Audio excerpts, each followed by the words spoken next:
mostly what self-pollinators mean is you have one plant that'll produce, for example, like tomatoes produce flowers. So we'll have a flower here, flower here. The two flowers will cross-pollinate with each other.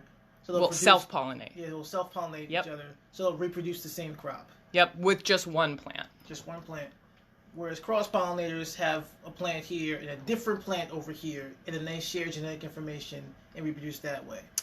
Right.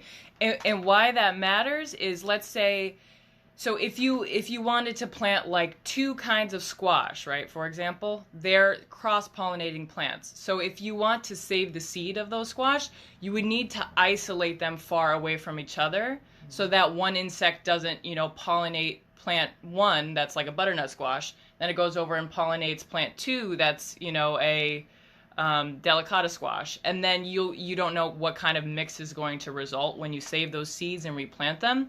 You don't really know. It's not just going to be like the best of all worlds, a delicata and a butternut squash combined into one. It might lack the flavor, it might just not grow well, or a bunch of other issues, but you can't control that. Yeah, so it goes back to that mystery seed concept. Yes. So the takeaway here is open pollinated. We want open pollinated seeds. And the seeds that are going to be easiest to save and require the least amount of planting are self-pollinating plants. So plants in the self-pollinating category are tomatoes, beans, lettuce, eggplant, and green peas like sugar snap peas and snow peas, things like that. And herbs, most like leafy green herbs like oregano, parsley, thyme, basil, though even tulsi, which is a nice tea plant. Those will all be self-pollinating. So that means you don't have to really worry about isolating them from each other, and you can save the seeds and get the same plant next year.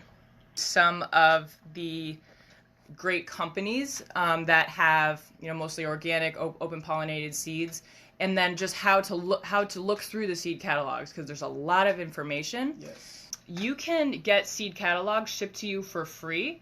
Even if you don't buy anything from those companies, they have so much information about growing, when to start the seeds, just the differences between the different varieties. So exciting. It's so beautiful to see the diversity out there that you never are going to see in the grocery store, and to be able to choose, I want to grow purple basil. I want to grow this amethyst, dark opal basil. I want to grow this, sunrise bumblebee, cherry tomato that has like yellow and orange streaks. It's very exciting. It's a beautiful thing. And as we go through this next part, just bear in mind and start thinking about what your plans are. Like, what are your goals? Yes, right.